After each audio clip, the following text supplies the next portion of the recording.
Ayong hapon mga guys, basa ko aning Bible guys. Og milabay ang Genesis 1:23.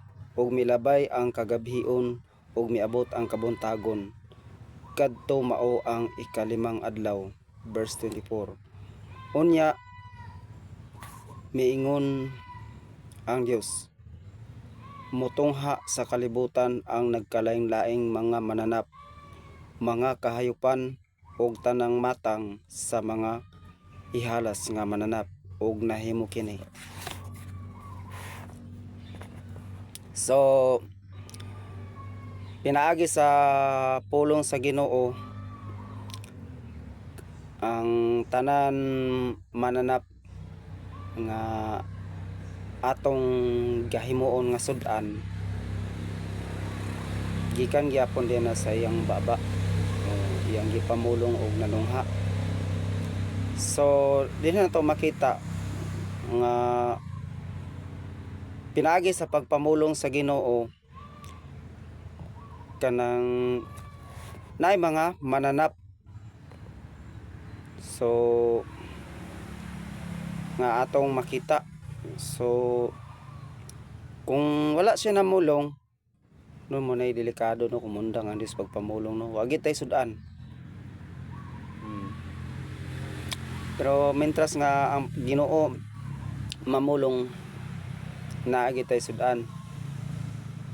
So ampo kita sa Ginoo nga mamulong siya permi. Kay kung di mundang siya pagpamulong, mga wala di itong sudan ani. Kung mundang siya pagpamulong, no? Kay muna ang kuan nang kinahanglan gid ta nga mo kwanta sa Ginoo nga siya mamulong. Ay wag tay nada kung patay mga sudan kung Ginoo mo dili na mamulong. So watay mga sudan nga makaon nato.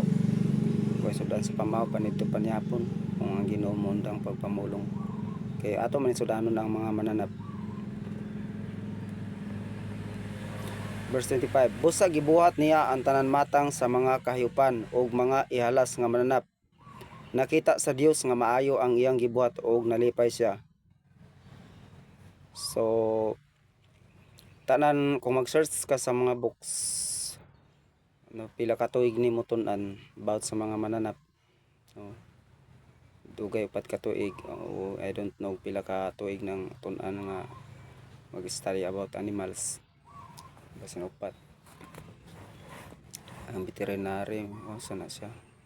Upat ka tuig tun-an eskwelahan. Pero dinhi nato ma-discover nga pinaagi sa pulong sa Ginoo ang mga manap na nungha, no? Kay luag kayo suroyon ang kalibutan guys. Suroyon nimo ang tibuok kalibutan. Klase nga mga mananap imo makita. Pero karon automatic naman karon kay mag-search raman ta sa Facebook, TikTok, YouTube, Google, no? Makita man day nato dayon.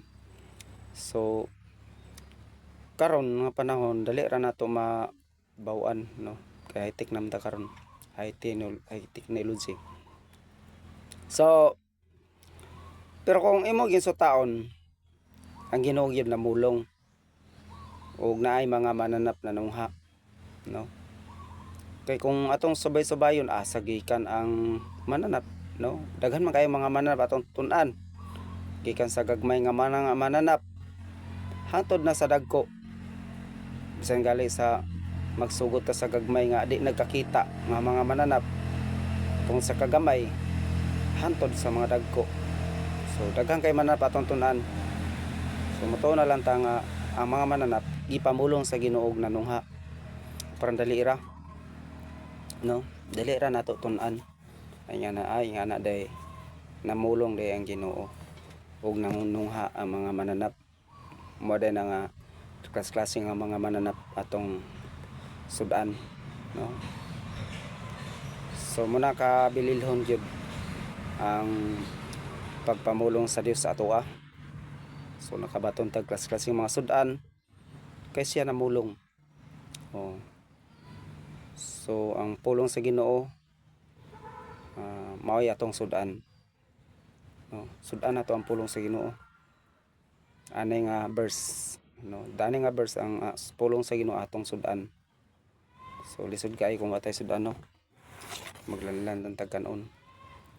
Puros kanon atong kaunon pamaw panit-panipon kanon buntag kanon udto kanon panyapon. Pero ani nga time gitagaan ta og sudan sa Ginoo. Manapasalamat ta kay naay sudan nga maong pulong sa Ginoo. Ang pulong sa Ginoo day guys, mo'y atong sudan. Oh, sudan din nato ang pulong sa Ginoo. Ani nga verse, sudan nato ang pulong sa Ginoo. No, sada kayo kay kasi mga sudan. No, sahay mag-away na ang managsuon kay mag-ilog sa sudan na ibayang sa iyang ginikanan. So pero dani ang Dios namulong og ang pamilya nakabatunog sa mga daghan nga mga sudan, no. So lami kayo mga sudan labi na og adobo, litson, barbecue, sa manahumba baka dia og mga tinula, sinugba nga karne na kinilaw kada kayo manang lami kayo ang sudan nga gipamulong sa Ginoo. So kung wala tay sudan, no, magulat ta kano sa mamulong ang Ginoo para natay sudan.